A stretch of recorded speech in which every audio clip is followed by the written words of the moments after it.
고대 그리스의 호메로스가 쓴 서사시 일리아스에서 트로이 전쟁 이야기를 한 번쯤은 읽어보셨거나 영화로 보신 분도 있을 텐데요. 트로이 전쟁의 초점은 아무래도 아킬레우스나 아가멤논, 헥토르, 파리스 같은 영웅들에게 맞춰져 있습니다.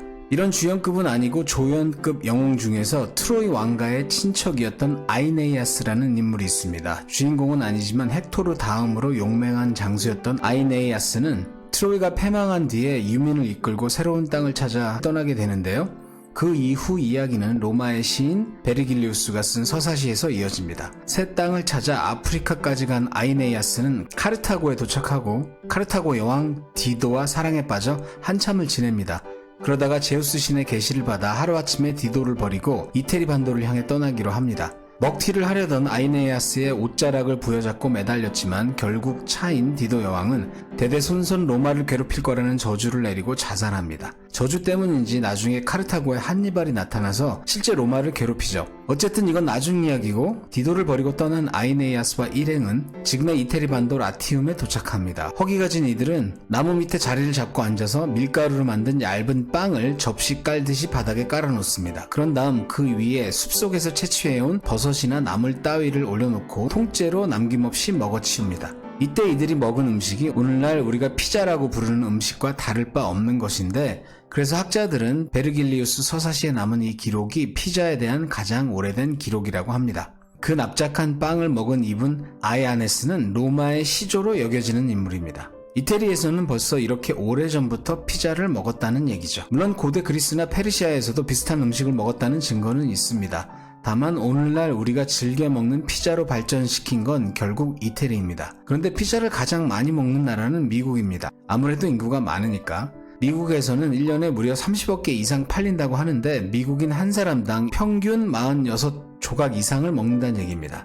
이렇게 인기 있는 이유는 아무래도 싸고 맛있고 간편해서일 텐데 고대에도 그 이유는 마찬가지였습니다. 바쁘게 이동 중인 사람들한테 또는 근사한 식당에서 정찬을 먹을 능력이 안 되는 가난한 사람들한테는 얇은 빵 위에 간단히 고명만 올려서 먹는 이 음식이 안성맞춤이었던 겁니다. 다시 이태리로 돌아와서 그럼 이태리에서도 원조는 어디냐? 원조는 있을 거 아니에요? 예를 들어 우리가 비빔밥 하면 전주 비빔밥, 돼지국밥 하면 부산 돼지국밥 하듯이 피자는 나폴리라고 할 수 있죠. 나폴리 피자는 들어봤어도 로마 피자, 밀라노 피자 뭐 이런 건 들어본 적 없잖아요. 있을 수는 있겠지만 이 나폴리가 한때 프랑스 부르봉 왕가의 보호령이었을 때가 있었습니다. 18세기 얘기인데요. 나폴리는 활발한 무역 활동으로 인해서 유럽에서 가장 큰 도시 중에 하나로 성장하고 있었는데요.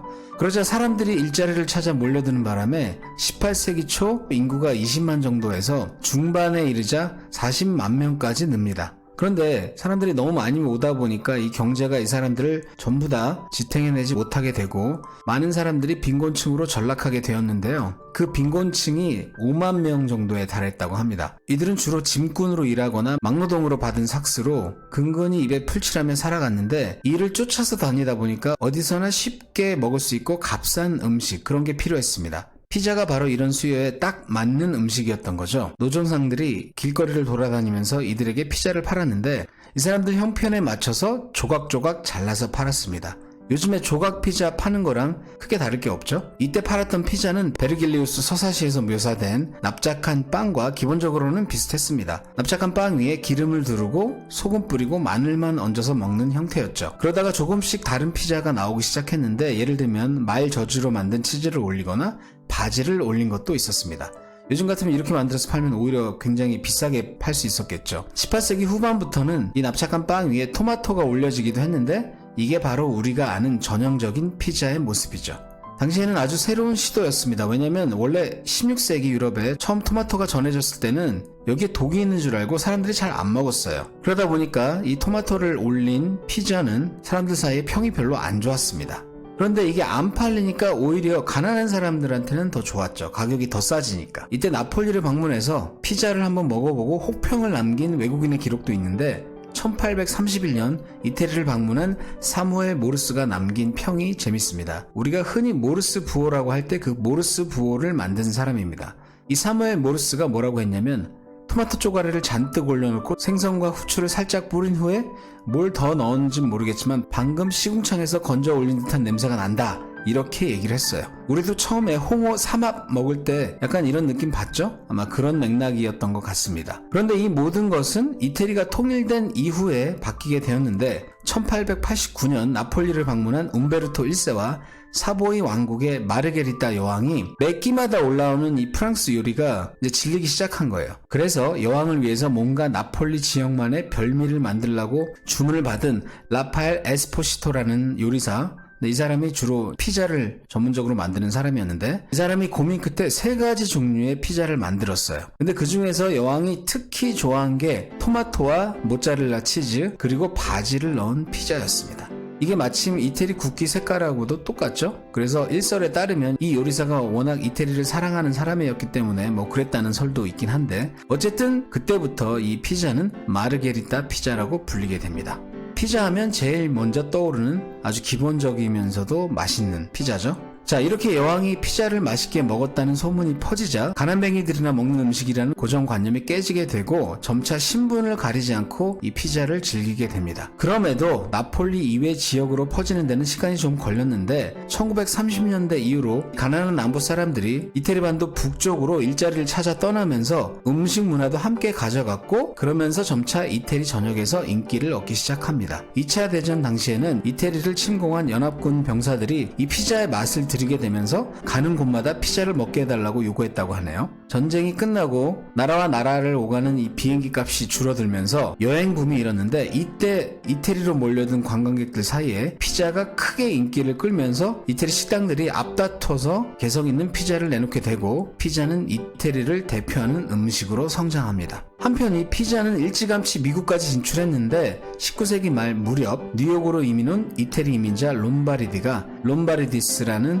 뉴욕 최초의 피자 레스토랑을 엽니다. 실용적인 미국인들 스타일에 딱 맞았던 피자는 곧 미국 전역으로 급속도로 퍼져나가고 머지않아 독특한 입맛과 그 도시의 정체성이 가미된 피자를 내놓는데 아익스월이라는 사람은 전통 피자보다 훨씬 두꺼운 크러스트에다가 바닥에는 치즈를 깔고 꼭대기에는 토마토를 비롯한 각종 재료를 가득 쌓아 내놓는 피자를 팔기 시작했는데 이게 바로 시카고 피자입니다. 콜로라도에서는 로키 마운틴 파이라는 이름으로 새로운 피자를 내놨는데 크러스트를 아주 널찍하게 빚어내서 이걸 나중에 꿀에 찍어서 디저트처럼 먹게 만든 게 특징입니다. 이 피자 얘기만 계속하다 보니 저도 군침이 도네요. 자, 이렇게 다양한 피자가 나오다 보니 급기야 피자의 원조 나폴리 사람들이 보면 아주 기겁을 할 만한 피자도 나왔는데 하와이에서는 치즈 위에 햄과 파인애플을 얹은 피자를 선보입니다. 우리도 파인애플 얹은 피자 종종 먹긴 하는데 이태리 사람이 보기에는 굉장히 기겁을 할 만한 그런 피자라고 하네요. 이것은 마치 우리 한국 사람들이 어떤 외국인이 샌드위치에다가 김치를 넣어서 먹는 걸 보면 느끼는 그런 느낌 아닐까요? 1950년대 이후로는 한 번 더 변혁이 일어났는데 첫 번째, 냉장고나 이 냉동고가 대부분의 일반 가정에 보급이 되자 만들기 쉽게 먹을 수 있는 간편식에 대한 수요가 생겼고 그러면서 냉동 피자가 개발이 됩니다. 두 번째는 자동차가 대량으로 보급되자 고객의 집 앞까지 음식을 따끈따끈하게 배달해주는 그런 서비스가 생겼는데 이때 배달 음식으로 가장 빨리 성장한 게 피자입니다. 1960년 탐 앤 제임스 마너건 형제는 미시건에서 더미닉스라는 피자 식당을 열게 되었는데 초고속 배달로 이게 유명했거든요. 이렇게 해서 명성을 떨치자 전국적으로 매장을 넓히고 상호도 새롭게 바꿉니다. 이게 바로 우리도 잘 아는 도미노 피자입니다. 오늘날 피자는 세계 어디를 가도 누구나 쉽게 즐겨 먹는 음식이 되었는데 불과 200여 년 전만 해도 소위 시궁창 냄새가 나서 돈 없는 나폴리 빈민가 사람들만 먹었던 음식이라고 생각하니까 아이러니가 아닐 수 없네요. 요즘 돌아가는 꼴을 보아하니 이렇게 인기 있는 음식이 언제 또 중국 음식으로 둔갑할지 모르니 아직 이태리 냄새 물씬 풍길 때 하나라도 더 먹어둬야 하겠습니다. 영상을 보고 분명히 여러분도 피자가 땡기실 텐데 전화 버튼 누르는 것보다도 훨씬 간단한 구독 버튼 꾹 눌러주시면 감사하겠습니다.